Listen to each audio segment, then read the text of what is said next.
8:59. Good morning, everybody. It's Wednesday, September 25th at 9 a.m. We will start the meeting. Anybody here have any public comment? I'm not 100% up to speed with. But what I know about the program that Mandy is proposing, I think it's a really good program that we should really get behind. The program. Thank you. Anybody else? Anybody online?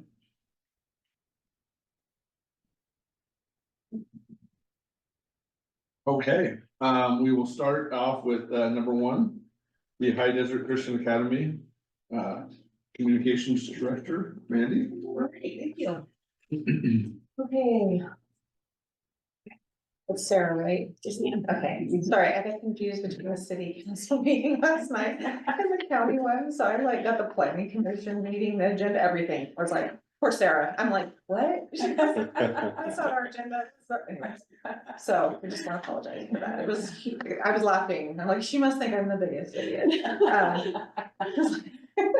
So a little humor on that. So my name is Mandy Puckett and I now work for High Desert Christian Academy as their community relations director. And I'm here to present to the county commission the educational campus proposal, the project that High Desert Christian Academy is moving forward on. We also have Dwayne Porter, who's a High Desert Christian Academy board director on Zoom.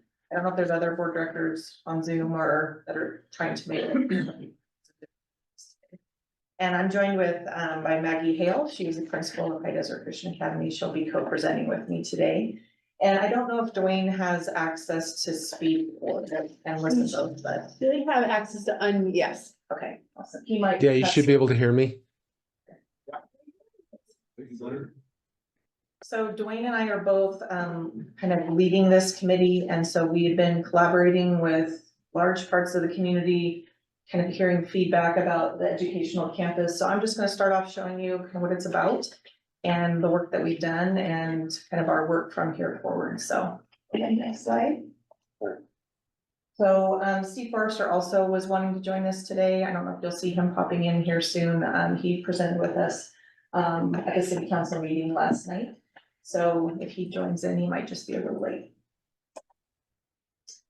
And this is his speaking slide, so we'll skip it and come back to it if he joins. But basically, Steve Forrester and Doug Dalton have been working with us on this project as well, really from the trade perspective. So Doug Dalton is with Baker Technical Institute. He has had a long history of working with Crook County. He lives in Baker, works in Baker on bringing trades and more certifications to Crook County. He's supportive of this project. We've been working with him for months, and he, not being in Crook County, has been like, hey, I'm supportive. I will work with this. I just kind of need to know what Crook County decides to do or wants to do. But he's in. Steve Forrester is in as well for this project, and city council last night was very supportive. So coincidentally, when we were working on all of this amongst our team, this CNBC article came out, which is really the crux of their presentation, is how trades are in a lot of ways surpassing even what college degrees as far as salary and income. So that opportunity is great for Crook County. Crook County has in recent data shown that we went from kind of the bottom side of the list on annual income to now we're the third highest in Oregon. And I have all of that data if you want to see it. So that's really Steve's part of the presentation. So they presented, we've already presented to the school district. They've signed in support. They weren't financially ready. We had been in discussions for several months about them potentially leasing or buying the hospice building. They are financially not at that point, but the board voted to continue to do some like assessments of what they can do, but they do want to be involved in the project. So that's where the school district is at. You can go to the next slide. Okay, this is really the crux of the educational campus vision. So childcare and early education was identified. It continues to be identified throughout the community as a huge need.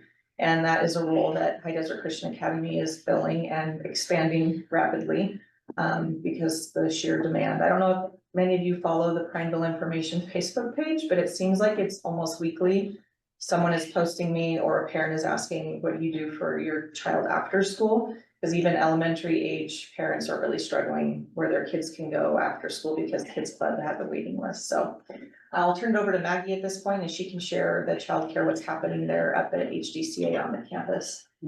Okay. So, we received a neighbor impact grant, which has really helped us a lot. And we offer services from 8 weeks old, to 12th grade. So, but what the neighbor impact covers is 8 weeks old to, 5 years old. So, we have grown, we have, 50, in the daycare and preschools right now. We were approved for 30 more.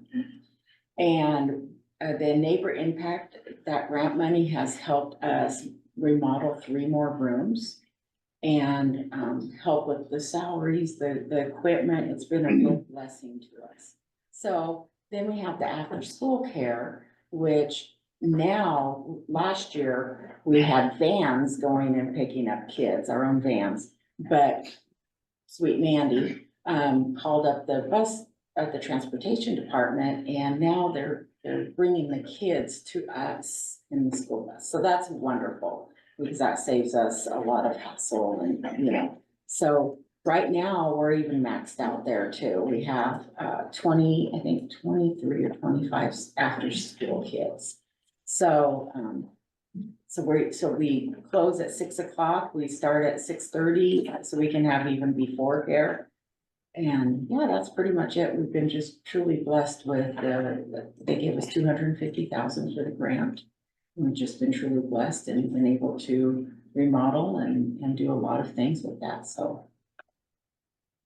So now the community's asking for more staff, so more kids can. have Yes, access because to we after-school programs. do have room, it's just hard to find people. So as neighborhood impact, I know they're getting a lot of money from the state for childcare. Have they committed to continue, or you just have to keep reapplying for grants there? You have to keep reapplying for grants, yeah, yeah, I know it's there. Keep going. keep going. Keep going. Okay. Okay, so that's childcare and early education. K through 12 dual enrollment is another one the community really wants to see. Parents would love to see some dual enrollment where you can kind of envision they can enroll their child at Crook County School District for public education and be able to enroll their child in homeschool, private school, online programs, and have that option of both resources.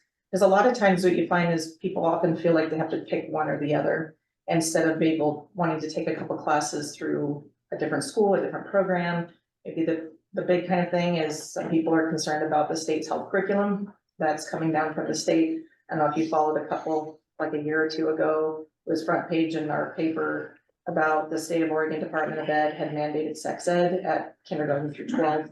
A lot of parents were uncomfortable with that. And so this also would give another alternative where a parent could either choose to homeschool their child or enroll in another program and still get the credit that they need and have access to both resources. So the good news is the school district, or county school district, was very supportive of this idea. This is not a new concept.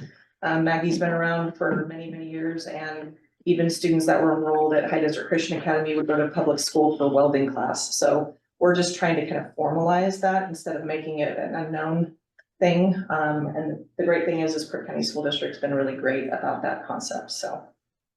Careers and trades is really what Steve and Doug had presented their role in the presentation. And so, I mean, we're up at Old Hospital Hill, and so we have a great ER, we have a great OR, you know, we have exam rooms, and it's just not being used. So we want to put it out to our partners and say, hey, we can make this a real hub for Crook County up there on the hill and turn that hospital into an educational campus. So you're kind of starting to see the concept of what we're going for. A gym has come up over and over again, the lack of gym space and space for youth to practice sports, for adults to be able to be involved in more activities, ball fields, clubs and activities. We've been approached by a travel ball team who's toured our basement of the hospital because I don't know if you guys remember, but they were doing a lot of remodel work on the hospital when it stopped and then Combs Flat became the new hospital. So if you go into the basement, which we're happy to tour anybody that wants to see all the changes that we've made up there.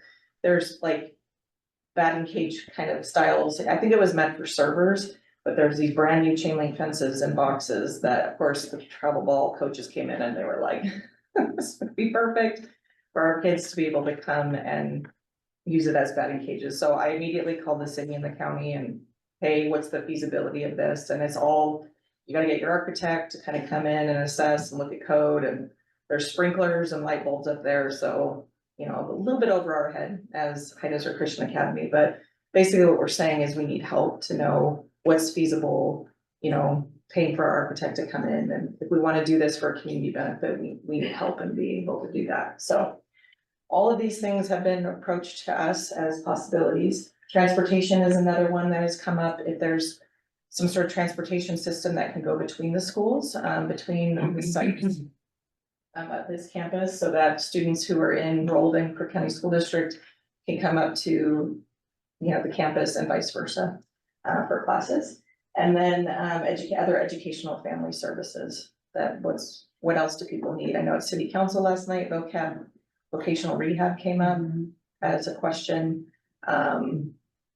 Assistance with Prineville Police Department for spacing came up, so there's a lot of things that people are coming up. So this is kind of a summary of where things are at and what people are asking for from our community that could be very viable options up there on the, so, hey, next slide. So I'm just gonna read to you our goal, our mission of the educational campus. We have this on display up at the school and people are signing it. We have almost 200 signatures already of our community partners, of citizens, pretty much every background. We have the dentist, local dentist that signed. Steve Forrester has signed, Seth Crawford, Susan Hemrick, Brian and I have been in talk over email. So it's growing really rapidly. We do not have a lacking in community support for this idea. So really what our goal is of this is to empower our workforce to thrive by enhancing access to education and family support services in Crook County. Our vision is to build capacity that addresses the educational and family support needs of our community, from the very youngest to the very oldest. And really, you know, people like an adult who wants to come and take a trade or even take like a Crook County Parks and Rec class that they offer. The Crook County Parks and Rec director and I have been meeting a lot, and he's very excited about this idea because they need more space for the programs they offer. So if you picture someone who wants to teach a cooking class or they want to teach a singing class, they don't necessarily have a space to do it that we can provide. And so if an adult comes and needs to take like a night class, she needs somewhere for her kid to be. So that's kind of the vision of this wraparound on-site campus idea to make it easy for families to be able to better themselves, educate themselves more, and get into the field that they want to get into. Our mission is to revitalize and transform the High Desert Christian Academy property located at 1201 Northeast Elm Street, change it from a hospital into a central educational hub for childcare, preschool, K through 12, all of the things that we mentioned on screen. So we are asking folks to sign the letter of community support that we as the Prineville and Crook County community partners hereby commit to collaborating in support of this mission. So my vision from here, we go to the next slide.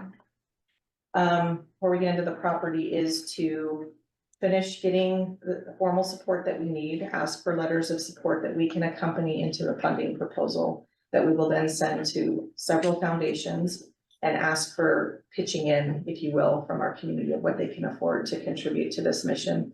So we can get the help we need to make these changes to the property to be able to serve this need.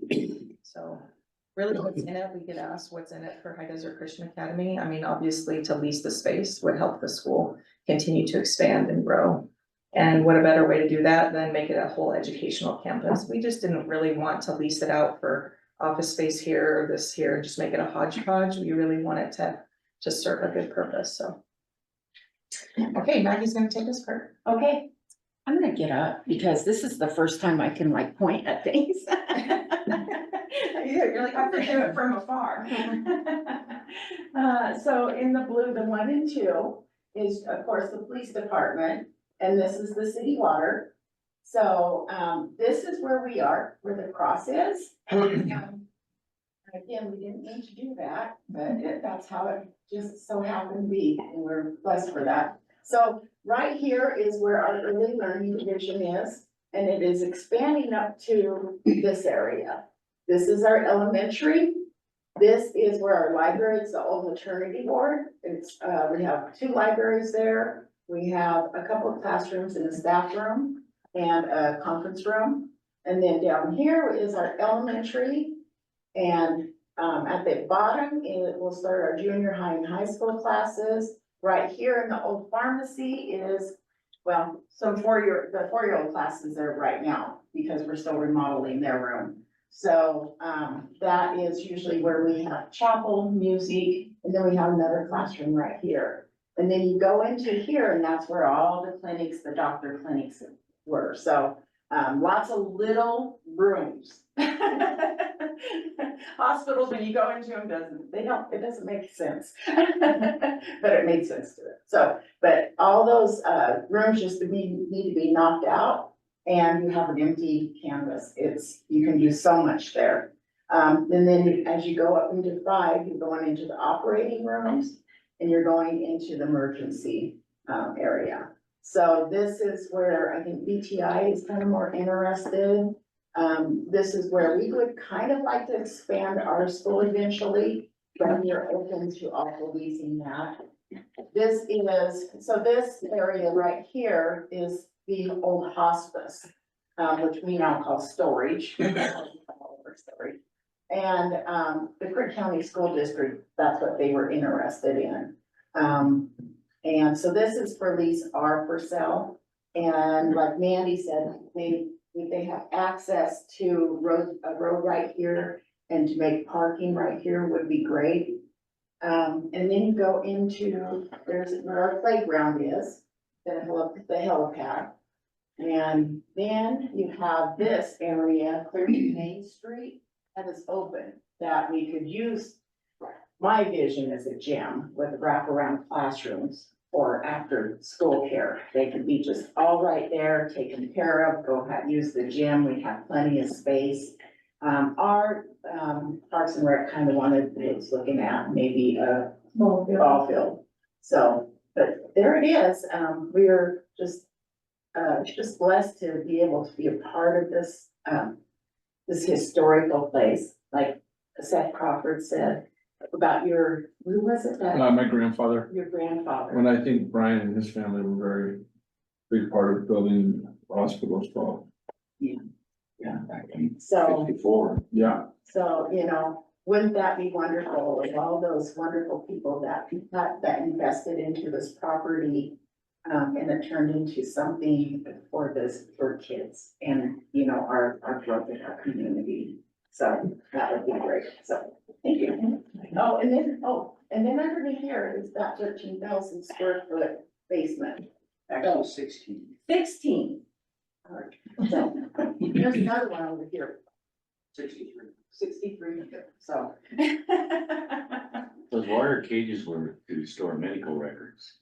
Oh, Were they? That's what they. Brand new. And then, of course, the sports teams, they want hitting cages and ball fields, so everybody, has their wishes, but it's awesome that there's been so many ideas proposed, so it really now it's like, what's feasible, what can we do, and I think we could do all of it. It's just, where would it go? How would it be placed? So any questions about the map or some of the input that community has given? Okay. Next screen. Okay, that's just kind of an overview, nothing set in stone, it's just things people have said that could be used for the space. So this would be half of what we've already discussed, if any questions on where would things go. Okay. All right, so really our reason today for coming is to let you know what we're working on. One, to ask for your support, encourage people to sign the letter of support, so you're welcome to pass that around. all the local Prineville and Crook County citizens that have already signed their name and their titles. Some of them are parents, some of them are business owners. You can take a look at that. To ask for Crook County Commission's formal support via a letter of community support that we can use to put into our grant proposal. We kind of foresee that we're gonna build it in probably 3 phases, like phase 1, here's what we need to assess the building, to appraise the building, to really know how much space we have, if a ball field will fit in a certain location or not. And then phase 2, you know, more definitively commitment from partners that wanna go into those locations.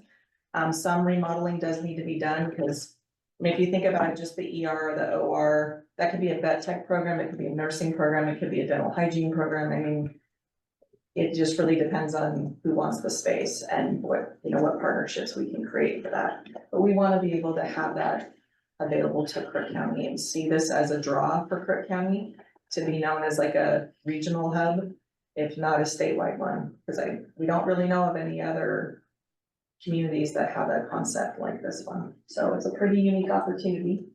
And then after we get the proposal done, we'd like to bring it back to the commission and show you what we have come up with and ask for your support, and if able, pitching in from our partners, because grant funders like to see buy-in. Not only community support, but financial support or in-kind support, like volunteers, non-cash match, all of those things are really what grant funders want to see before they fund your project, so. All right, Dwayne, did you have anything to add? Yeah, thank you, Mandy. And first, let me apologize for not being in person. I'm quarantining due to COVID.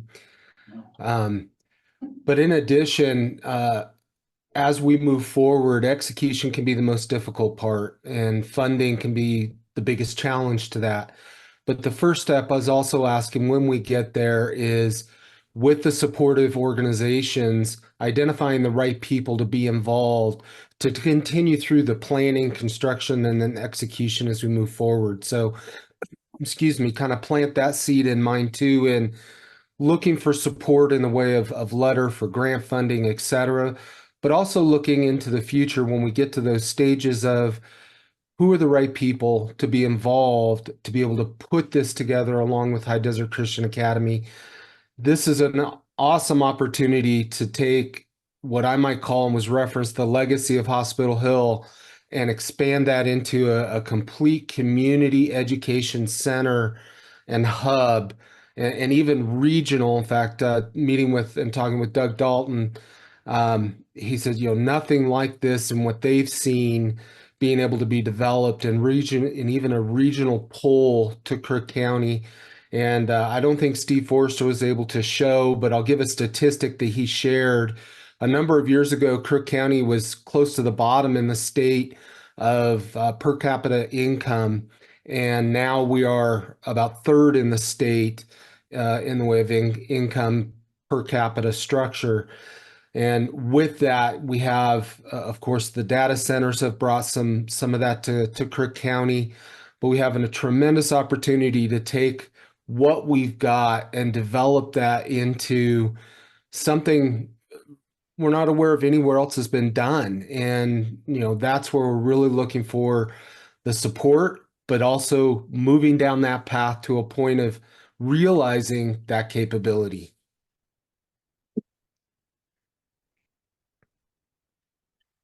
Thank you, Dwayne. Thank you. Does have any questions of us or? No. Project? No, I'm continue to support it. I think it's a great idea. Yeah, I think, we need to, the CTE program here has been amazing. And I'm really impressed in how far we've gotten it, but I think this is kind of that next step to, you know, I don't know if it's in the schools or that level right after the schools where they take the CTE program and then they go to the trades, or there's some type of a bridge between the two. But I think it seems like a really good match to me. And Seth, to your point, what the intention is this creates an environment where all of those pieces come together. And that's, I think, to the point to add to what you were saying is those high school school programs, CTE into trade school and the transitions in between and alternatives to be able to compass that in a central location or hub.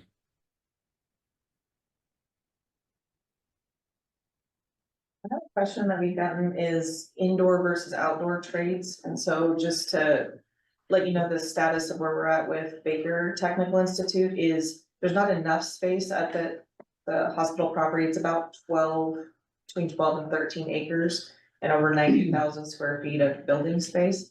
But some of the indoor trades could be like is ready now with some probably minor remodeling, ready for trade school. The outdoor trades, we are starting discussions with like SMAF. I recently spoke to Brian Perfili. We've set up a meeting to discuss external site locations. So we really do need the county's help in this and to be kind of in the know as a partner at the table to know that if we're gonna be able to bring some of those CDL, truck driving classes, construction, that, heavy equipment operating, we're gonna need some partnerships with our businesses and some definitive site locations for that. This really is, like Dwayne said, the hub, the place where the educational campus hub center will be for Crook County. No, I think it's a great project. I'm very well gonna support it and, Thanks, Ryan. And so do I. Obviously, childcare is a tremendous problem, particularly infants, so I applaud you very much in doing that. And I hope we keep expanding up there because let's face it, you need two working individuals anymore to keep housing and all of that going. And so what do you do when you want a family and where does that child go? And so encouraging safe places, trade schools. I'll just say simply, you have a Bill Gates who's very, whatever, brilliant, but what makes the world go around is the people that are in trades. And when you go look at your little league coaches and you go look at your Boy Scouts and all of that, those are your trade school people. And you have a community, and I came from a little town the same way. Kids grow up, they love the community, they don't want to leave. And so how do we get them to stay here? We get them by having trade schools and things, because college isn't for everyone. So I applaud you, and I will make a motion that we as a county do a letter of support. I'll second. Okay, thank you. Now, is it time sensitive? Do you want us to do it today or can we put it on our agenda for next week? If I could just send you and the city council the same draft letter that we can use for our grant proposal, that'd be great. I'm just gonna echo what's on this. Sure. Like what our vision mission. What I'm saying is though, if we get it to you next Wednesday, is that quick enough or is it, do we need it sooner? And do you just want to be on consent agenda, or would you rather come? I'm not gonna say that there's a crowd that comes to county court meetings, but would you like to come and do your presentation there? Because this is more work session and that's your more public. Yeah. I don't know. It's whatever you want. Yeah, I think the more we can get the word out, the better. Yeah. We're So thinking if of you putting would some like, stuff in the paper as well, so that. then we would put her on discussion, I guess. Yeah. If you guys have the time, that would be great. And when is that? Next It's Wednesday. Next Wednesday at 9:00, but it would be at the annex across the street. The place you went before you came here. Yeah. Yeah, that's where you would go. Just Mandy, just forget you ever were here and just go there. Okay, there you go. But no, I do applaud you and thank you for all your, thank you for your dreams, basically. Yes. Yeah, if we could be on the. Okay, yeah, we'll get it. Well, Sarah will get it done. Okay, yeah, we don't know how to do anything. We need Sarah and Brianna, but they'll get her. Okay, thank you. Okay, Also still have a motion on the floor. I don't think we need the I motion. don't think we need a motion since it's going to the Okay, consent just agenda. wanted to Or say. just a discussion. Yeah. Okay. Great. Okay. All right, well, thank you guys so Motion much. without Harry. Thank you. Thank you. Thank you very much again. Have a wonderful day. All righty. Okay, Aaron? Let me get your thumb drive. Oh, I always forget. I would forget. If I can stand up here. Thank you very much.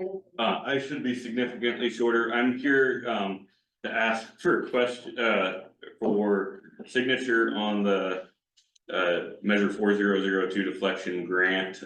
This is a grant that we've been working on in partnership with the DA's office, the sheriff's office, over the recriminalization of drugs that the legislature did last year. So this is the second half of our $150,000 grant to set up a deflection program. The Criminal Justice Commission approved our grant, and it just needs the signatures from the county to accept that money. So more than happy to answer any questions you have about what our program looks like right now. I don't have any questions. I No. think it's great. I'm excited. I know this is something we worked really hard with, the sheriff, the DA, the county. Yeah. I'm really excited that we're moving in this direction, so thank you guys for being It should there. be on the consent agenda. Yes, Okay. yeah, it just should be on this consent. Okay, for So your moved. time. Yeah, that works. Yeah. I did It's bring a, October 5th. What is next Wednesday? October 2nd. So is that time? and that'll be fine. Are you sure? We can get that, yeah. We don't have anybody in the position yet, so it might Okay. delay the payment by a couple weeks, Okay. but we already have some money anyways. Yeah. Okay, You, I'm have more you, than happy have with you that. actually put out applications yet for it? You have? Yes, we Okay. have, it has been open, it closes on the 27th. Of October? September. September, So, okay. yes, so tomorrow. we are working, hopefully we'll have somebody hired, November is my hope. That's a better copy, the scanned one was a little, Okay. so, Perfect. thank you. Thank you, thank you. That's important. Thank you. all right. John, Jackie? Commissioners, there's a memo in your packet and a few different documents. The purpose of today is kind of just to let you know what we're looking at and get guidance on which direction you would like us to proceed. This is regarding our solid waste franchise agreement with Republic Services. Just some quick background. Our main franchise agreement is in our Crook County Code via ordinance. It's the Crook County Chapter 8.28. We do have a separate agreement that was originally with Holiday Enterprises that was assumed by Republic Services. It's for the Paulina Transfer Station. The Paulina Transfer Station agreement definitely needs amending. But at the same time, Deschutes County is redoing their agreement with Republic, and Prineville has expressed interest in redoing their agreement with Republic. And so I just wanted to bring that to your attention that we basically have a few different options. We could just redo the Paulina agreement, which wouldn't be that complicated, but that there's nothing about the Paulina agreement mentioned in our solid waste franchise agreement and our Crook County Code. But that would be the kind of the shortest path, but we could also take a hard look at our main agreement and try to amend that. And if we do go down that route, it's kind of a long path, and the way that Deschutes County does it is their solid waste franchise ordinance basically just sets up a framework for how this is supposed to work and you know what it takes to become a franchise, what the minimum standards are, but then they have a separate regular contract that they're trying to negotiate. Ours is not like that, but if we wanted to kind of make it more simple and put everything together, we could go down that route and change our ordinance so it is like that. And then have a separate contract that's more thorough and in-depth with some more performance standards and customer service standards in there. And so, I don't know, just wanted to bring that to your attention. Do you want to talk about kind of some of the issues that we're dealing with Paulina? And I do know that even if you don't want to take a look at updating or changing the main franchise agreement, there are a few things that need to go into that agreement. One is the UGB recycling that you guys approved that needs to be put in that agreement. Also, the second one that was big to you guys was the credit back program. That is not something that was approved by Republic Services. That was a Courtney Boss project that she kind of put together on her own. So she kind of stated to Seth and I, if she went away or was no longer in that position, the credit back program could potentially go away. So if we want to implement that, look at that, that's something that needs to go into the agreement as well. I know that was a big item for you guys, but that's up to you guys. Well, and I think another big part of that is until we get it in the agreement, they can use that and say that that could be pushed back in their cost of percentage of profit. And I don't believe that that's, if it is, then it's not really a deal at all. They're just turning around and recharging them. And so I think with the Deschutes County doing it, with the city of Pineville doing it, I think this is the time to get it cemented in stone. That if they do not pick up your garbage, that they will, have to pay the customer back whatever that cost is of what they missed. And I think this is just a really good time to do it, especially since we're doing Paulina. I think wasn't there one other one that we thought would be a good addition? Maybe, To which one? just adding into the agreement. No, maybe it was just, Oh, the other issue, kind of going back and forth is the roads that, yeah, Republic is allowed Yeah. to service. They are supposed to service all residents of Crook County. And they put a list together of about, I don't know, 18 roads or something a while back that were an issue that they wanted either the homeowners association or the residents on that road to pay to repair those roads in order for them to service those roads. That wasn't something, that we thought was necessary. We were asked what Prineville Disposal did prior to Republic buying them. They had smaller trucks that were able to get down those roads. When Republic came on board, they did away with those trucks and bought larger trucks, so. In our meetings, my meetings with Courtney, you know, we've talked about bringing back those smaller trucks. Four-wheel drive trucks in order to be able to service those roads. We felt that there was things that they could do. To be able to service those roads, so. You might wanna put into the agreement, making sure that they are required to service those residents. Throughout Crook County. and then again, not charging additional price for purchasing those vehicles or different things. That's the cost of doing business here. I guess one more item that's kind of connected to that is, you know, we're basically a franchise of a monopoly. We're granting monopoly power to this company. We have had interest from other companies like Smith Construction, sent us a letter saying they wanted to bid on this. The process is slow. We need to give like basically 6 years notice that we want to change providers. But we could do that at the same time, basically, as we're renegotiating with Republic, we could send out an RFP and bring competition in, which might give us a little more leverage, as we're talking to. I read that about the 6 years. How did it get to where it's 6 years before you could get competitive? I didn't quite understand that. I know it's like, it's a big thing, and so there's a lot of moving parts that have to change if you're gonna have a new solid waste franchise provider. Deschutes County has a similar thing in their agreement. I wasn't involved in any of these I wasn't involved in any of these, Wow. and so I guess that's how it is. One interesting though is Deschutes gets a 5% franchise fee. We only get a 3%. I don't know how that got negotiated, but they're getting a lot better deal than we are. So. Now, one of the things I noticed when you read the holiday agreement or Paulina, they only did, that it was only in there that it was mandated one time. At least one day a month. 1 day a month, which I know they've been doing too. And then they were very good, and Seth was part of that because of the fires. They did the Thursday, which they were filled, I think, within a half hour of the deal, and thank gosh, the next Saturday was a day. So I would like to see Paulina at least twice a month. They at that time said it was free, which of course really added to people bringing it, and that it would possibly remain free. That's what we've been hearing is. But that is something we need, and then it says in there that they weigh it at the landfill when it gets here. That's something we need to talk about, because nothing in life is free, sorry, but it isn't. So what would that cost? You know what I'm saying, Jackie, to you, if it's weighed here at the landfill, what is that cost truly to us? Their thought behind taking it for free is they had an issue where their scale was damaged.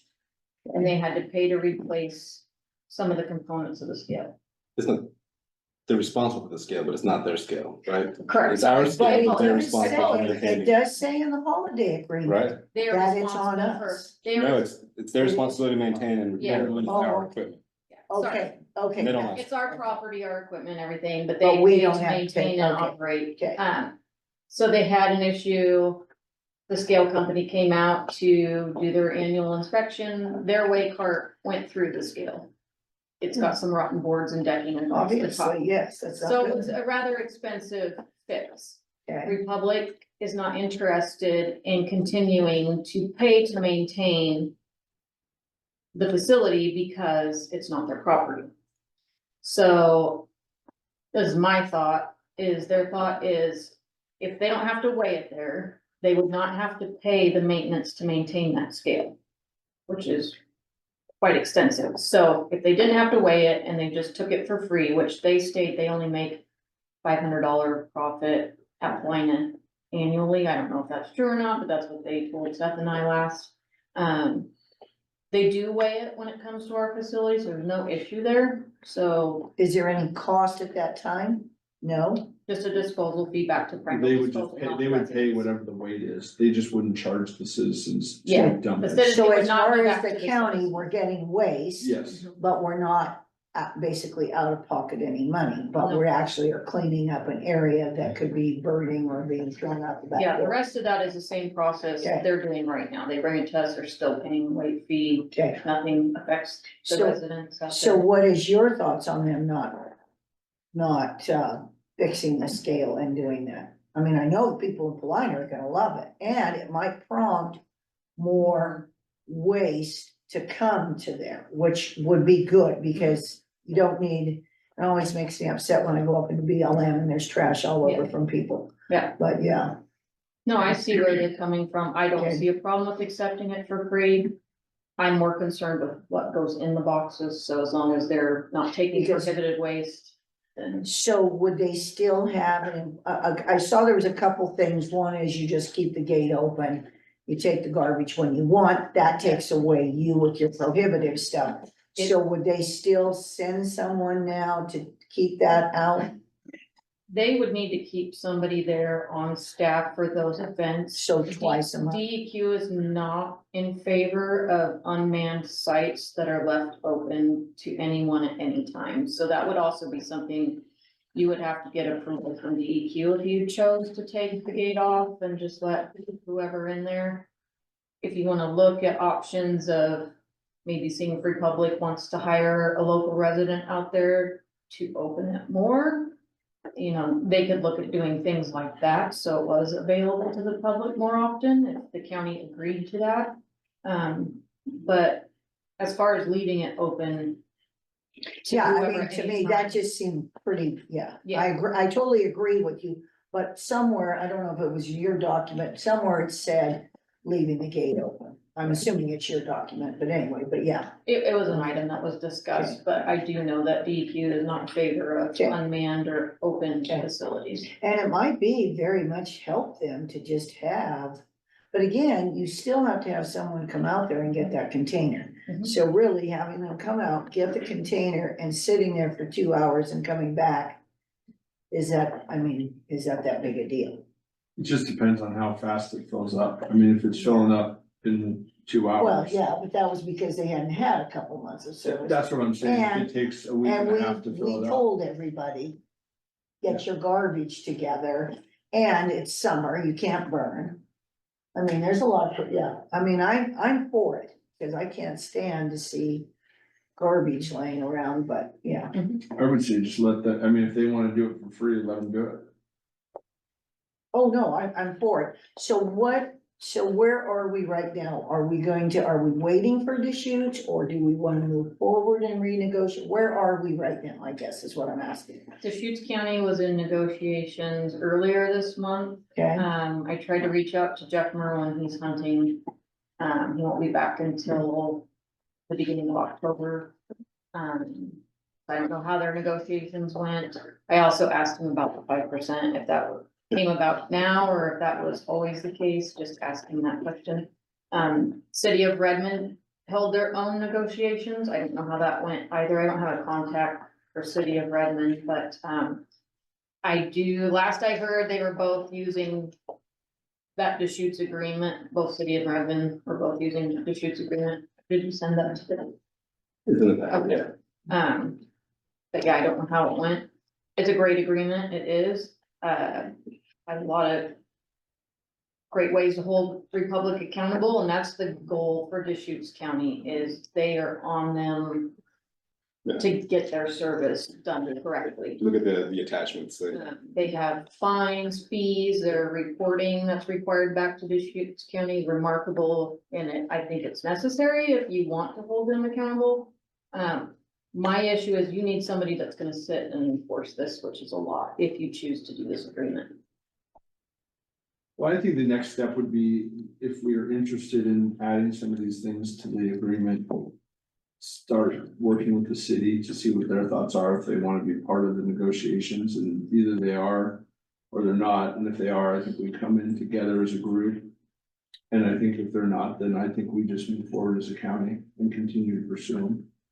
So I think what we're here today to talk about is just your thoughts on adding these things to the agreement, and just wanted to kind of get consensus. And particularly, obviously, the holiday agreement for Polina is way out of date. That has to be re-amended, obviously. And if we're doing that, we might as well tweak the other stuff at the same time. Yeah, oh, no, I totally agree, but yeah. It's just a really heavy lift, I guess, for staff, but, I think it's the right idea. Let me see your Makes sense. biceps. Let me see how strong. No, What my is the fingers, my fingers. timeframe on it? I mean, we have like 6 years before we can. Yeah, that's, get I to it. can't So believe how the long do we 6-year have thing. To be able to put this together. It's a rolling 6 Yeah. years, so. Whenever we start. So it's not like it's 911. I No. mean, we agreed to do this today, which I think we need to. I think it's needed. Republic felt we'd have more bargaining power if we did it at the same time as Deschutes County, so that was their only suggestion, but I don't really feel like. I think if we're generally in the same Yeah. time frame and we're working with the city, it doesn't have to be done next week. I mean, No. I think sooner than later, but I think, you know, Is the shoots completely as finalized? long as we're heading in that direction. Okay. And I don't think Prineville's not, they haven't, I mean, are they in negotiations? They haven't agreed on anything, have they? No, they haven't either. I reached out to their team and they are interested in talking with the county about working together to do this updated agreement. I don't know if they. I know Jeff Merlin also gave them this agreement months ago, so I don't know if they're interested in streamlining off this. Well, that's the good thing about that. They've gone ahead, so Yeah. it's not like we have to reinvent the wheel. Yeah, And We then have a model that we can choose, pick and choose and go from and add our own. My suggestion though is, like I said, if this is an agreement that you guys like and would like to model it after or use, like John said, it's a lot of manpower and hours to take a look at this, you know, finance get involved, legal's gonna have a lot of time. We really need somebody that's gonna enforce it if this is what we want to do. And where would that fall in? Would that be a code compliance, or we have to, how would that fall in? I think for enforcing the franchise agreement, it would probably go through county councils. Okay, it can, yeah, definitely, Deschutes agreement goes to, what do they name the person? Solid waste director, which is Yeah. Tim Brownell, which is their boss over there. He gets all the reporting and So, I mean, that would be an option in terms of starting it, but depending on how it escalates, they would need to go legal. So it's gonna take some time and thought to go through it and make decisions and contribute. I think the first step was probably reaching to JRMA. yeah, I spoke to them a little bit. so what would you like, I guess, from us today? A motion that we're gonna go for? I mean, what do we need to do? I guess, John, is my question. I to guess, Move this forward. I just wanted clarity on whether or not you guys just wanted the Band-Aid just to fix the Paulina agreement, or if you guys wanted to do the full refresh, path, which I think is probably in our best interests for the long term. But Okay, it's gonna be a process. Yeah, And so but we we can gotta- even. you gotta start sometime. If you do a Exactly. Band-Aid, eventually the Band-Aid's gonna have to come off and you're gonna be right back at square one. So I do agree, we need to move forward. Okay. So do we need a motion? Eric, I don't know, do you think we need a motion just to go work? I don't think Okay. Okay. Okay, very good. so. So we'll come back in a while. Jackie, thank you very much. all right, John?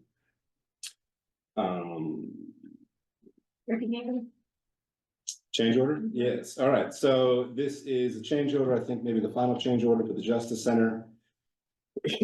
This is for that, we recently closed on that second property that we're converting into a parking lot. And so this is the change order to do that work. The total is $394,000 and change. It includes hazardous material abatement, demolition of the property, site prep, surveying, and construction of the new parking lot facility, and changes the substantial completion date for the parking lots to November 27th. Brian, Nat, anything you'd like? Well, they were gonna get back to me on, we discovered a basement, so there's gonna maybe be some additional costs because of that basement, but, they didn't get back to me, so. We are presently doing the abatement of asbestos, so we need to move forward to sign a contract with the end, so. And the state will pick up most of this. The state will, they will pick up on the property, they will pay more, a bigger portion, 100%. I think this is the tier 100% match, so instead of getting the 65% proportional share match, my understanding that Andy Parks is trying to get this confirmed, with that last amendment that we signed last week at the county court meeting. My understanding is that all this work now for, the property outside of the facility is the tier 100% match, so dollar for dollar. Great. Yeah, it makes sense to me. It scares me, there's a basement there. Yeah. When you see But the at top. least there's not water in it. Well, that is true, but it scares me what could be in there when you see what's on top. Okay, So you need, I need, I need a motion to give me the authorization to sign. entertain a motion. so moved, I guess. Can I say so moved? Or do I need to It's make probably- it, well, give me my motion, my formal motion, and I'll be And they good. get past this to shoots agreement, I gotta cut away. Motion to approve change order number 250 with Kirby Nagelhut Construction Company. Or give me the address. You don't need the address, but hang on. For $394,557. So moved. Second. Any discussion? All those in favor? Alright. Alright, now we're cooking with oil. Kelly? Here's our 45 minutes now. 45? 45. Okay, start my. At least, I would like to hear at least an hour. I can do it. Yeah, That sounds like a challenge. Looking today, for approval for services during the construction contract with Precision Approach Engineering. That's for a phase 2 runway construction project. FAA approved the funds, 2 weeks ago, I think. We have the approval for Taylor Northwest, the notice to proceed.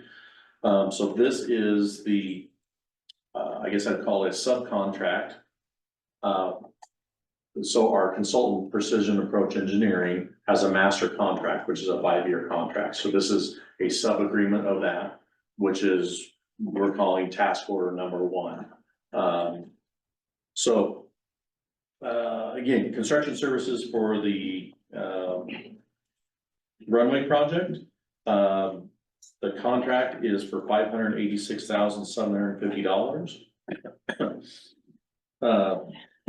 Was that joking? Yeah. A normal bodily function or is that Yes. common? We need to know that. The project is being funded by FAA for a little over $4 million. We also have a state grant for funds for $250,000 that helps us with the matching funds. So I guess with this contract, the construction, all in, we're at, $4.3 million. As far as the county or airport fund is $152,500.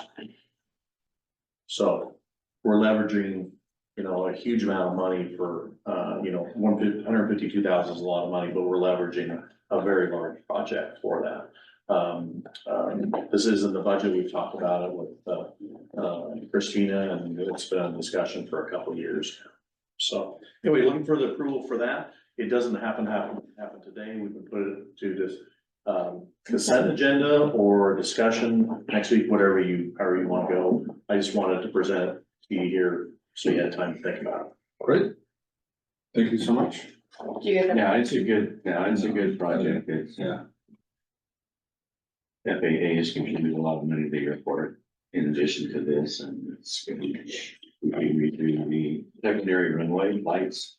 Yeah, you've heard a lot about it, these projects, and so we have the, that have run through the court, we have the grant, we have the contractors agreement, we have the consultants agreement, design and engineering, which was a year ago, so it's just it's by the process. We all brought it together in like a 2-week window. Yes. Really happy. And just adding it, so we've had Precision Approach for a long time. Reminder, we did a procurement, we hired them back on in the spring, and so this is their very first task order with their new 5-year term, so.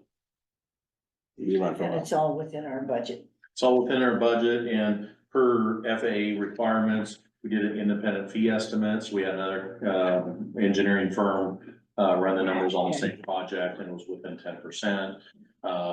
Actually, Precision Approach was on the lower end of that. So, you know, all the boxes have been checked. Yeah. So, but we can set it in. Yeah. Okay. All right. Thank you very much. 145. You did good, Kelly. Have a good day. Okay, you too. Eric? This one is a challenge here. I read my 7 options several times. Yeah, let me provide a little bit of background. The county code includes a chapter regarding animal control. And it does state that citations will be prosecuted by the county counsel's office.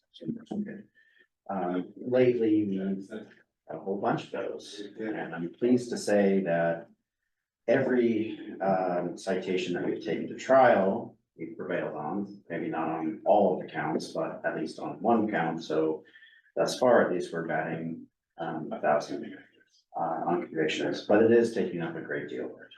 And the question is that an effective use of our time? The maximum fine for any of these citations is $1,000. Not long ago, the maximum fine was really $500. What we found is that the judges really don't like to impose the maximum fine even for the habitual offenders. What you have in your agenda packet is a discussion about 7 different options to explore. And in particular, we do not live in fairyland, unfortunately. So all of these options have disadvantages. I have not been able to contrive a silver bullet to solve the problem. But I do think that the unfortunate truth is this may not be an optimal use of our time, at least under the current structure. So with that, do you have any questions about the different options? What are the main citations? Is it a barking dog or the dog is, how many do we have after livestock or anything like that? So the answer is we have relatively few that are barking dogs. Most of the citations are either some variation of wandering at large, trespassing on private property, or causing some sort of harm to chickens or a domestic animal. So now, back where I come from in California, if they go after your livestock, you take a gun and you shoot them. Is that legal here in Oregon? I mean, that's your deal. They don't So question. you can defend your livestock, and we explain that to people that they can take reasonable steps to protect their livestock. So that would be acceptable if that's what you did. You hate to say It that. has, I mean, we take in the totality of the circumstances and what's going on. So just being able to definitively say, if A happens, then B, you can shoot the dog. That's not what we tell people. But if you felt the circumstances arose to that, or you needed to neutralize the dog, then that is an option. I like that word, neutralize that. Yes. So, oh, sorry, go ahead. No, well, from law enforcement perspective, we strive to, and it essentially matches what the ordinance is that we try education through enforcement. So we start with a warning. And so when county council sees a citation come across their desk, generally it's after a warning has already been provided to the dog owner. Now, there are times when somebody will call in a public nuisance dog and they're adamant that a citation be issued. That person who's calling in the complaint has the ability to sign that citation as an officer. Whereas for law enforcement, we have to actually witness the violation occurred. So even in those circumstances, we try to encourage that person to start with a warning, and then any subsequent violations would be a citation. I'm just concerned about the the deputies going out and doing their job. And there's a lot of paperwork that's involved even in with one of these, and they're putting in all that work. And that the cases are just, they're being dismissed, and the owners of those dogs, even as Eric said, repeat offenders are not being held accountable. And that just that balloons into an even bigger problem for the community. So I really would like to see some sort of resolution with, if we continue to use the county dog ordinance, or we go option B, which is go back to the state ORS for public nuisance dog. Did you read these 7 options, Mitch? I haven't seen it. I got a phone call this morning that says, hey, I need Okay. you to show. I would have liked you to have read them just so that we knew what worked for you. I certainly, would be willing to review those if I could just get a copy of them. How does it work? Is it okay if I jump in? Yeah. How does it work if we go back to the ORS? So it would, the easiest way to compare it would be just a normal like traffic violation. So we would still work with the warning first. But if the situation dictated where a citation needed to be issued, at the first step, we would do that, but generally we would try to do the citation on the second offense. And then, just like a normal traffic citation, the person receiving the cite could, go in and plead guilty, not guilty, or no contest, to it. And then if they pled not guilty, the deputy and the, person receiving the citation would be testifying.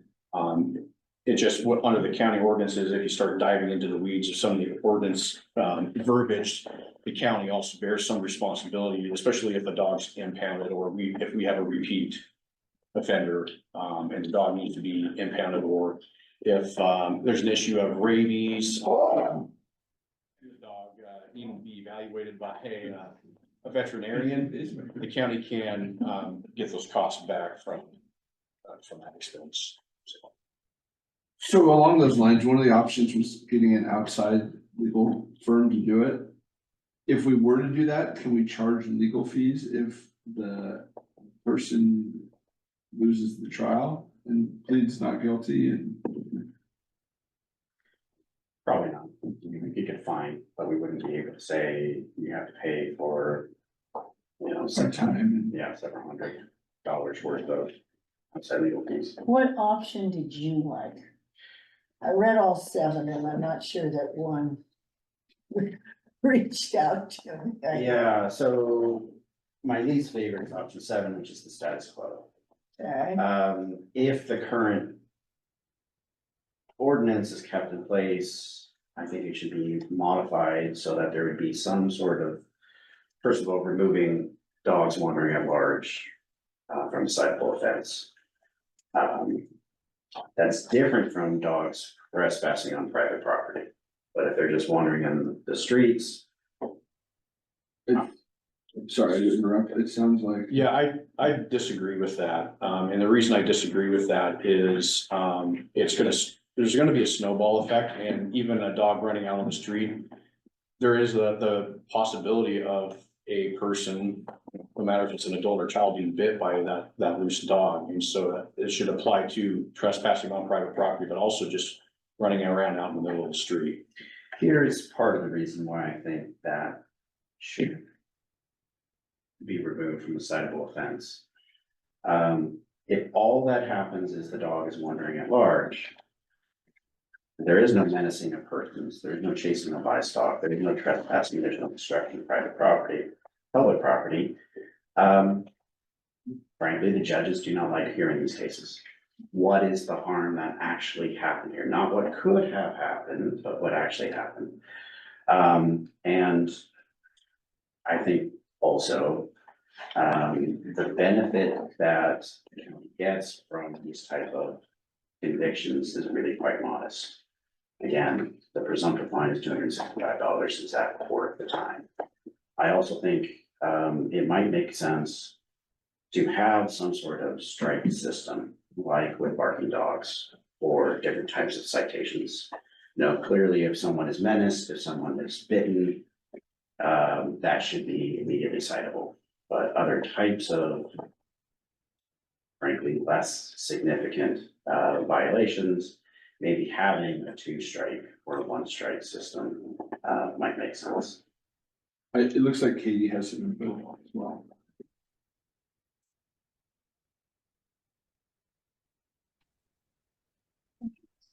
Good morning. I'm not sure that this necessarily plays into what the heart of what Eric is talking about as far as time invested and the legal process, but maybe some context is that my office has responded to nearly 1,000% increase in dog bite responses through our communicable disease program. So we spend a significant amount of staff time investigating specifically when there's a dog bite involved, and that's not always a nuisance case. There's a wide variety of situations where dog bites are happening. But it is a pretty significant staffing burden, and we do not receive, we're required to do those investigations. I think it was already mentioned about rabies, so that's where it comes into our communicable disease program. But we do not receive any revenue from that work that we do. And that's been a statewide increase. It's not just in Crook County, but it has been pretty significant in the county here. So I'd like to just, I agree with Eric and with the dogs even out just being merely at large. We still warn the dog owner first. We don't just run into it and expect to issue a citation unless the person who's calling in wants a citation issued, then we will issue that, but try to convince them to start with them. But if I want a citation on this dog, but you didn't witness the dog doing anything, the dog's home, you still would write the citation? I would still write the citation, but it would be upon you to prove that case. You would have to go in and testify. You'd have to have some sort, it can't be a he said, she said, it would Correct, have to yeah. have, you'd have to bring the dead chicken or whatever. Well, video Picture. or just your testimony. Okay. Okay. Can I, just to clarify, it's not, under the current system, it is not the complainant who prosecutes it, it is our office. Right. So, and that's where the investment of time comes in. My 2 cents, I guess, if that's okay. There's basically 2 sides to this. There's what is an offense, and then there's how does the offense get resolved. Those are both areas where I think we can trim some fat. The one case I had was a dog running at large, and it was just a dog that got on the street for a couple minutes and came back, and there was nothing was harmed, and it's up to us to prosecute that, and the witness started to fade away, and so it was a lot of staff time on us, and we got to the judge, and the judge didn't want to hear anything about it, and so under the statute, our code and statute overlap a lot, but under statute, it has to be a dog running at large and something else to be an offense. So it's not just a dog out on public property, it's a dog running at large and something else. On the other side, on the enforcement side, I think to me, it's kind of a lot like our code compliance stuff where we brought in hearing officers. We have a deep bench of hearing officers. That process to me is more or less formal and it's more efficient. And we could set up a system whereby either they're able to prosecute in an administrative hearings process or the offenders themselves, the complainants themselves. And if there's some type of combination like putting together, I think Eric's option 1 and then the administrative hearings option, combining those two, we could limit what's an offense to where it's black and white. There's either trespassing or harm to property, something like that, and then it goes to a hearings officer instead of our circuit court, and hopefully not using county council's time to get it done. To me, that makes a lot of sense.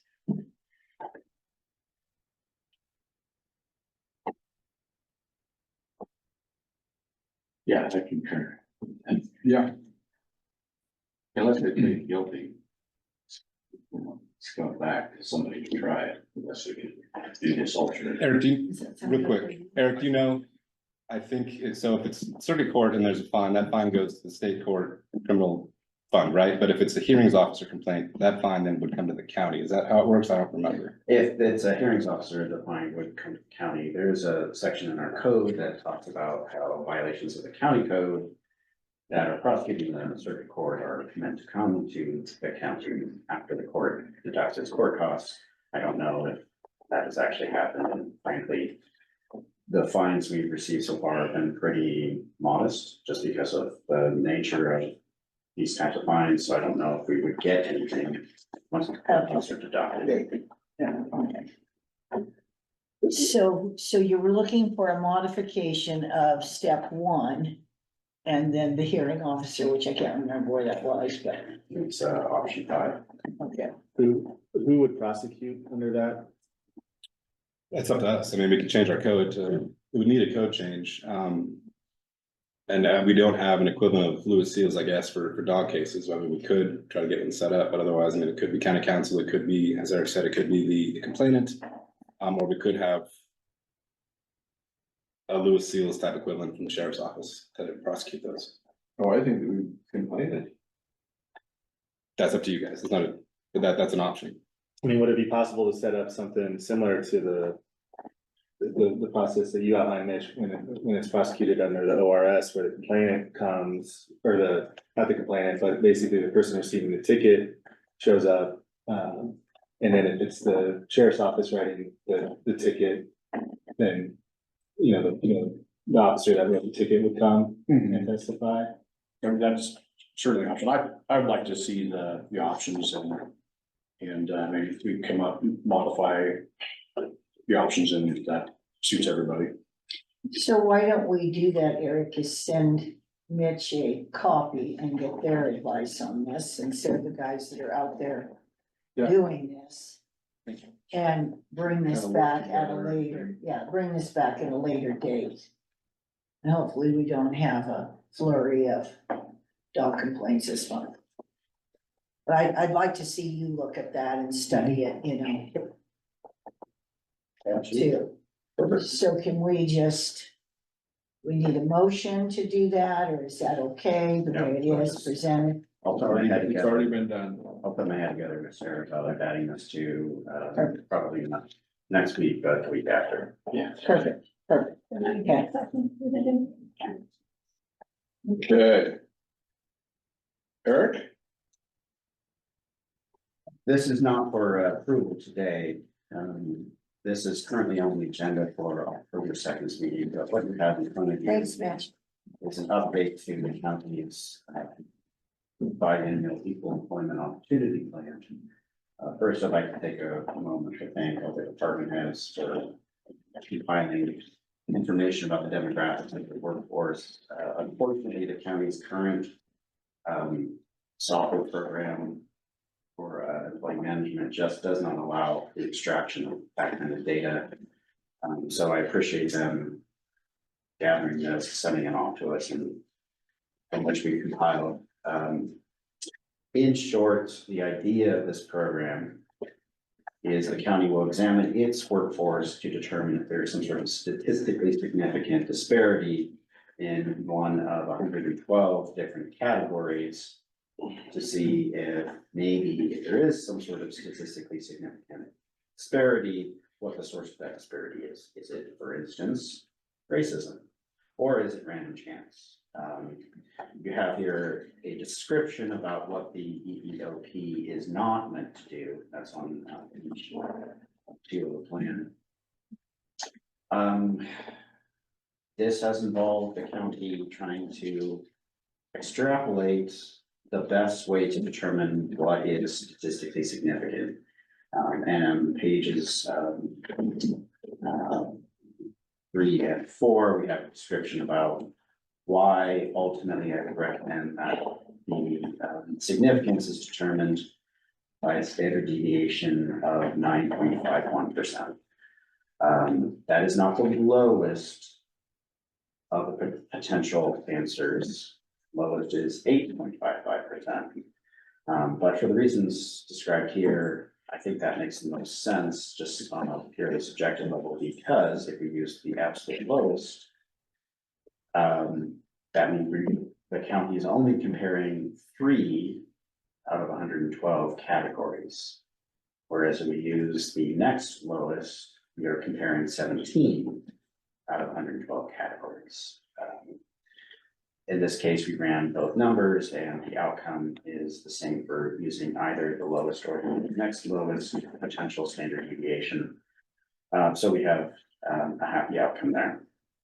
You see in the chart, we have crunched a number of different calculations to determine what is the standard deviation, and the United States Department of Justice counsels that 2 standard deviations can be used to determine significance. Comparing that against the wider community workforce, there are 3 out of 112 categories that have some sort of significant over or under representation. But of those 3, only 2 actually have any employees in Crook County. In Crook County, and the employer, not Crook County community. Which is great, because that is less than 2% of all of the available categories have some sort of over or under representation. We are very close to having no categories with any statistically significant difference. And in fact, when we first started drafting these programs, we originally had 15 categories, then 12, then 7, then 3, then 3, then 3, and now we're 2. So clearly whatever Crook County is doing is actually working. You have a chart showing the individual numbers for each of those categories. You have a second chart which basically shows the math, how we determine what would be the standard deviation used. So if anyone felt industrious enough, they could check the math and see how we got to this point. So again, today is not to approve the plan. It's on the agenda for next week, but I wanted to present it to you to see if there are any sort of questions that I can answer from the front end. And in particular, if there is any reservations about anything we've written here, we would have some opportunity to revise it before we would present it for a future meeting. Thank you, Eric. Thank you, Eric.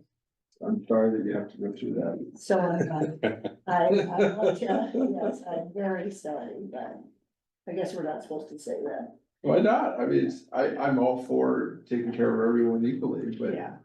to have somebody have to go through all that rigmarole in the end.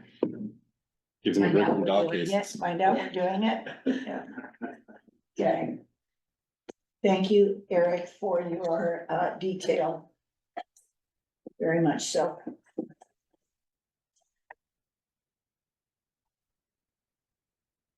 And you can get a little more early experience in the project. Yeah, we don't have to revisit this for another 2 years, I'm afraid, so, Right. yeah, I'd say you'd be excited. Well, it's too bad it isn't 6 years like the garbage thing, huh? sure. But it'd be better. I couldn't believe that when I read Me the neither. 6 years. I was quite shocked on that one. Yeah, if they're in breach, we can just snap our fingers. Yeah. Okay, next. Will? Me, Your later, your Oh. Oregon State. okay, I was thinking community development for a second there. So in your packet is a proposed letter to Oregon State, to Nicole Strong at OSU Extension regarding the extension program. As you might recall, she came to the board in April of this year to propose OSU taking over management of our personnel within the OSU Extension office. This letter conveys to her that after consideration, we decided not to go that route and that keep the county personnel as county employees. Primarily for the purpose of making sure county input is heard and county values are still taken into consideration in the OSU extension operation. So any feedback? I thought the letter, as I wrote back to you, you're good. I thought it was a very, very good letter, so I obviously support it. Yeah, no, I think it's really important that we get clear where Yeah. our roles are. All right, so Need that signed today? it would be great if we could get that signed today. And entertain a motion. I make a motion to sign the letter to OSU Extension Regional Director Nicole Strong today. Second. Any discussion? All those in favor? Aye. Aye. Thank you. Now you got community development. All right, Randy, Oh, here comes, he's the. you've been waiting all day. I know, All morning. you last every night for a reason. You could show up late. I know, well, We yeah, right, then you never know it's gonna go this long, and then I get in trouble. Keep going, I'm just. You're gonna get in trouble either way. So. Yeah, if you don't have a So my- dog wandering the large. No, my dogs will bite you. You come to my home. Oh, so community development, let's see, building kind of just status quo, 188 permits, month of August we've issued. 13 new houses, 18 new like residential shop type buildings, 47 commercial associated permits. If you look at comparison from last year, I mean, we're within 5 permits issued from last August, so. You know, it's pretty consistent without the data center type construction where we have that huge influx of permits per building. So it kind of shows you what a typical years look like for us minus some other large scale development.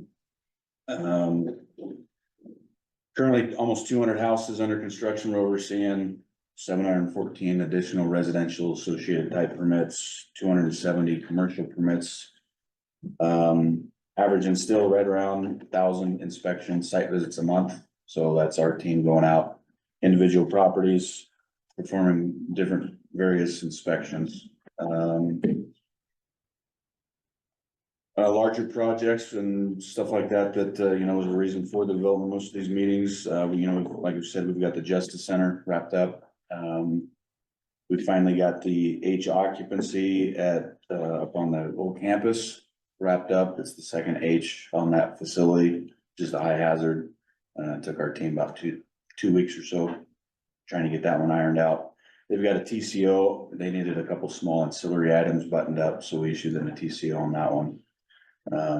Waiting for a backup generator, permanent one to be installed. They've got one there. It's just not, you know, the one that they're gonna site install.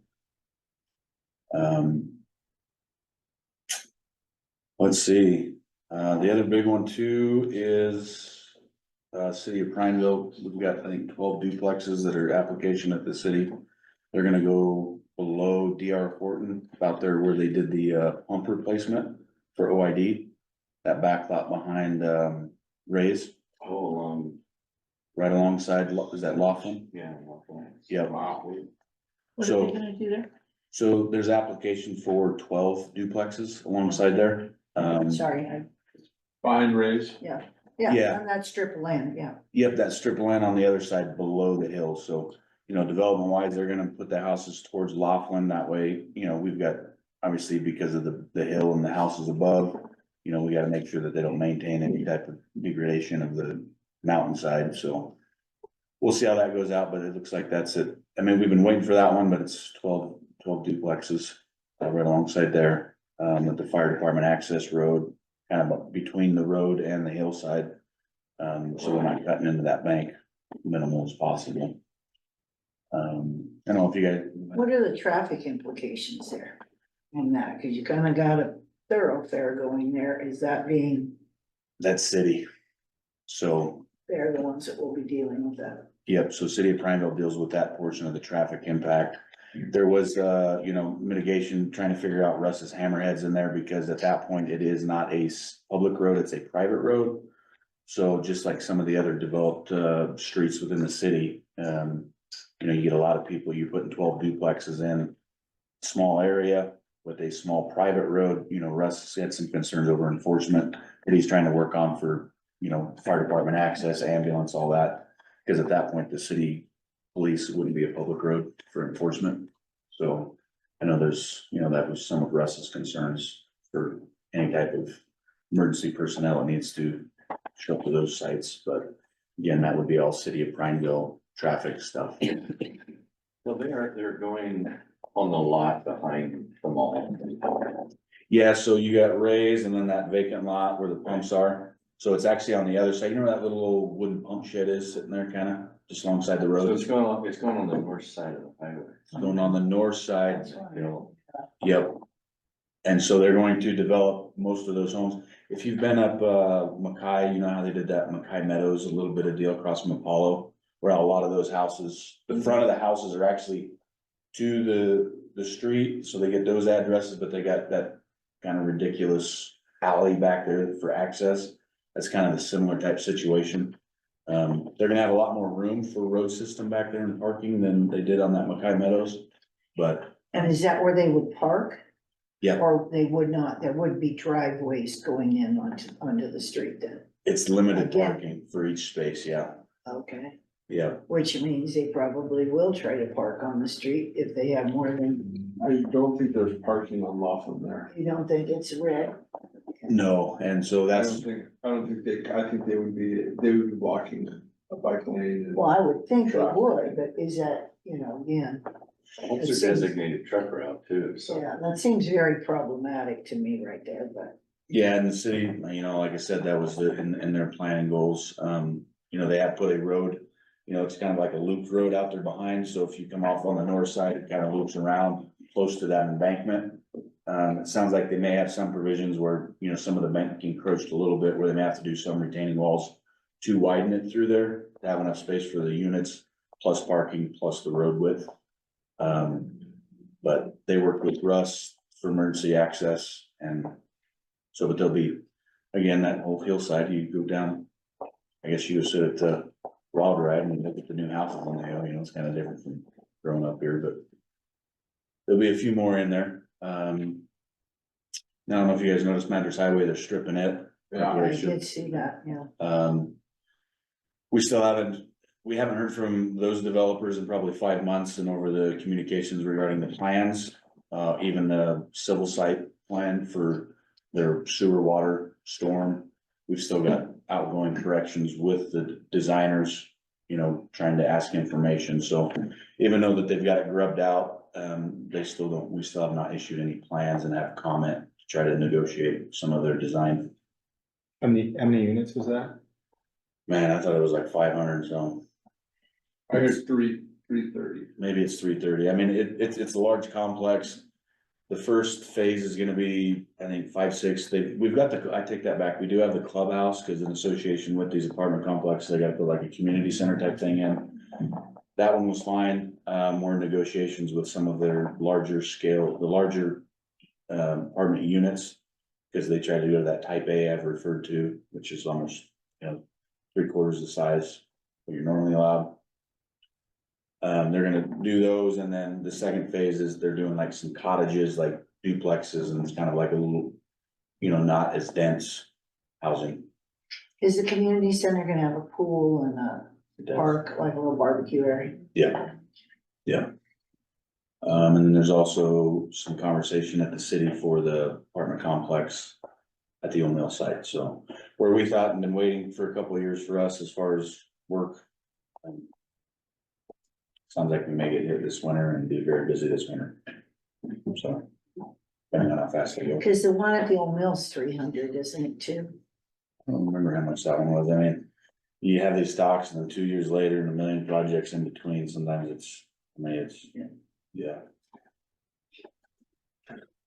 I mean, that's building. Will, did you want me to cover planning? Did you want? I'd like to see you, yeah, can you do that? No, I'm happy to do it. Planning's there. I don't know what they do. I mean, I'm not real sure what their function is. Plan stuff. We plan. I'll We do plan the that heck out later. of things, yeah. Actually, a little bit of good news, at least from where we were in August of 2023, so. Looks like we had 45 land use permits in August of this year versus 21 last year. So that's a pretty significant increase. A bulk of them were site plan reviews. That's that can be new housing, but it can also be an accessory structure. So I don't have the breakdown on that, but it's good to see those numbers go up from where we were a year ago. Perhaps not coincidentally, that coincides a little bit with interest rates going down a titch. So, some good news just in terms of numbers there. It looks like when comparing us to, this time last year, overall, we're sort of up a little bit in terms of permit activity on the planning side. As I mentioned before, we are on the planning side, and in regards specifically to the planning commission, we have a full calendar. Last I heard, we were booked through February with planning commission meetings. Some of those are work sessions for code updates, to work on the Department of Defense, military overlay, military training flight overlay. So there are some work sessions built in there, but we also have a few applications that will be heard in front of the planning commission, including another aggregate application. We have a zone change up in Powell View to go from EFU to R10. This is actually, it's a straight zone change. There's not a corresponding comprehensive plan amendment, because in the early 2000s, there was the Powell View study that actually was incorporated into the comprehensive plan and replanned this property to rural residential. So some of the heavy lifting that you have to do when you have to do a comprehensive plan amendment along with the zone change doesn't have to happen in this case. This is a straight zone change to make the zoning consistent with our comprehensive plan. We have an 11 lot subdivision that will go in front of the planning commission. This is Pinecrest Ridge, so this will be out past the landfill. So there's a subdivision on Pinecrest out there, and then there's a large, I think it's about 60, 70 acres, I believe. That's kind of a little peninsula up on the Rimrock that is gonna be divided. So it's just kind of an extension, new developer, but an extension of the existing subdivision that's there. And then we have, this one's not going to the planning commission, but it's kind of an interesting application. Renewable energy company has submitted an application for 3 temporary meteorological towers in the south central part of the county. So they are testing the wind in that part of the county. I presume in advance of potentially filing a land use application for wind facility in that part of the county. So we haven't seen a request for Met towers like this before. So kind of a unique application for our team to work through. Well, is that in the military airspace at all, in the southeast? Yeah, it likely is. It's very convenient. We're doing that at the same time. They are lower than 200 feet, so we're treating them like a transmission tower, even though some of the components aren't gonna be the same, but they're similar in terms of structure at least. And if you're over 200 feet, that triggers a conditional use permit and some additional review, but because they're below 200 feet, it doesn't trigger some of that additional review. That's all I got on planning. Any questions on that? Is the aggregate plant the one up Juniper Canyon? Or is that? No. Side? So no, the one up Juniper Canyon, actually, we will have 2 hearings later in October with the board on that. The planning commission recommended approval, so that will be coming to the board for 2 public hearings later this month. The other aggregate application that will be going in front of the planning commission is out O'Neill Highway. That's a modification of an existing. Okay. On-site, on the other hand, interestingly enough, actually, we see a decrease in permit activity this August compared to last August. So the planning numbers and on-site numbers are a little bit at odds, but that's not always surprising, although as we talked about before, on-site often is the kind of where we look for our trends. So we'll see kind of what happens this month. And, in a month or 2, we'll be heading in the winter, and we would expect those numbers to start to go down. But we'll continue to kind of watch those and see see if we can gain any kind of info on what's going on there. And then lastly, I have code compliance. Looks like we opened 5 cases in August, closed 5 cases in August. And you can see the numbers there. We have a number of open cases. It looks like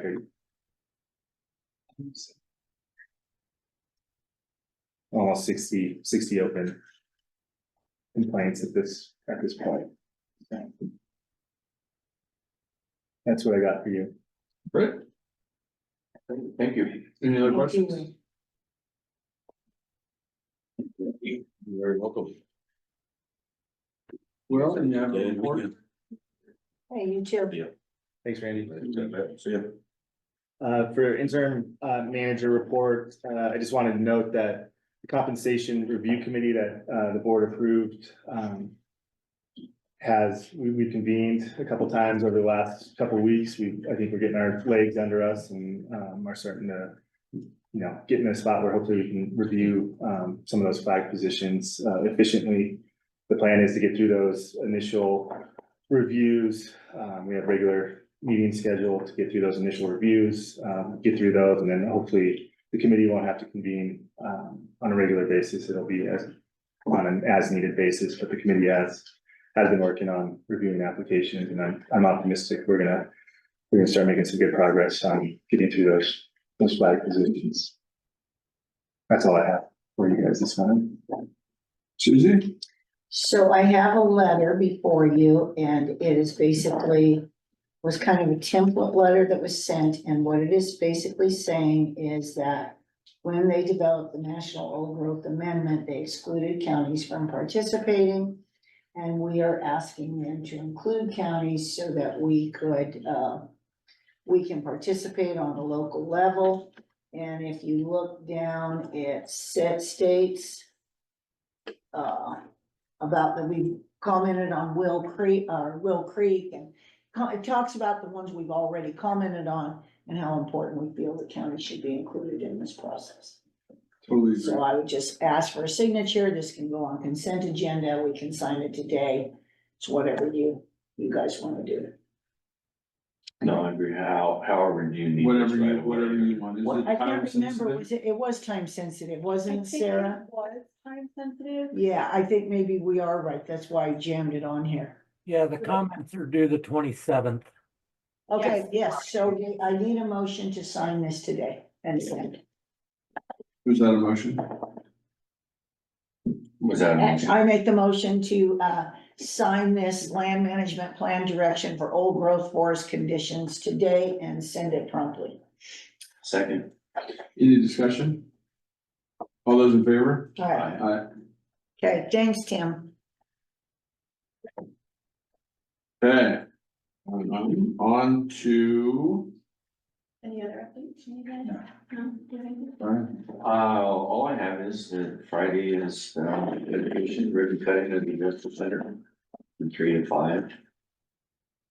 And I think it was nice that the newspaper came out, the front page article, which further, gets the community to know. And I saw your ad, Sarah, and you put in, and it looks very, very nice. So, yeah, I thought that was timely. Thank you, ladies, for your help in getting refreshments and have a note on your tablecloth. I'll see her after the meeting. Yes, and I'm walking to the Posey shop after the meeting with my base. So we're getting there. Okay, we're gonna The put on our dancing shoes. techs are doing some photographing in there today and tomorrow on different aspects or the locations in the building. We're doing some night shoots, Perfect. and some day shoots. good? One of the things we were talking yesterday that I suggested is at the hospital, there's the pictures of places around Crook County. So maybe on some of the shoots or whatever, we can later on go back and put a little bit more art on the Right. walls. We did get 3 pieces of art, honey. Yes, and through a lot of discussion. And the two Kirby Nagel guys did not run out of the building screaming. They waited till we probably left before they did that. They were Right, very we'll never professional tell. with us. They were very good.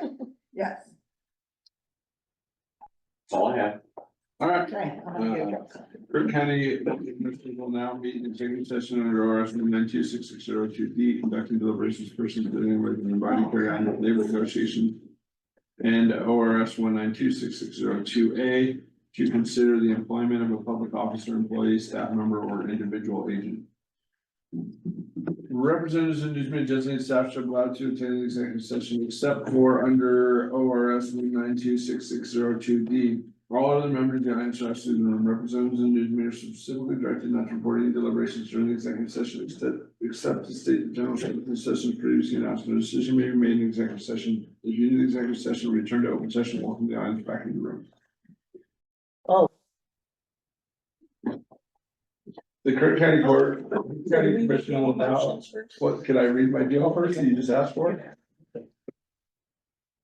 The Crook County Commissioners will now leave executive session under ORS 1926602D to conduct with deliberations with persons designated by the governing body to carry on labor negotiations, and ORS 1926602A to consider employment of a public officer, employee, staff member, or individual agent.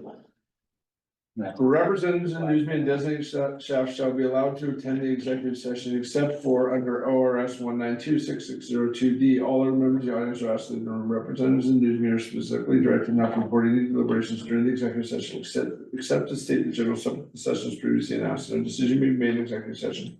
At the end of the executive session, we return to open session. Welcome the audience back into the room. Welcome. Welcome all. Do we need any motions?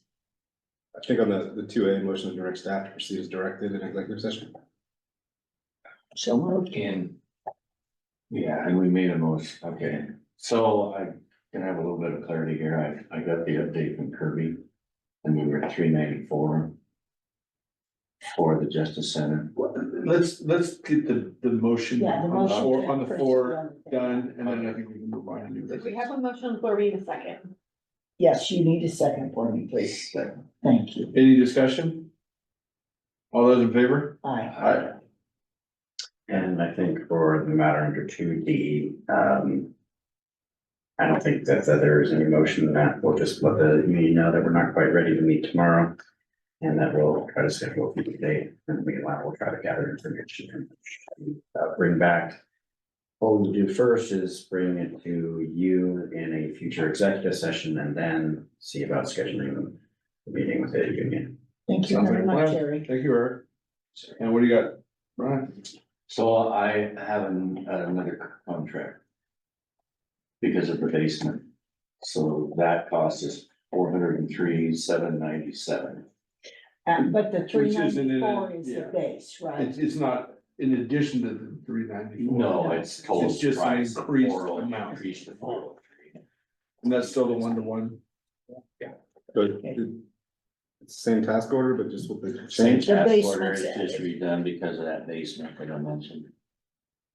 It's more civil. I guess, can you forward it to me?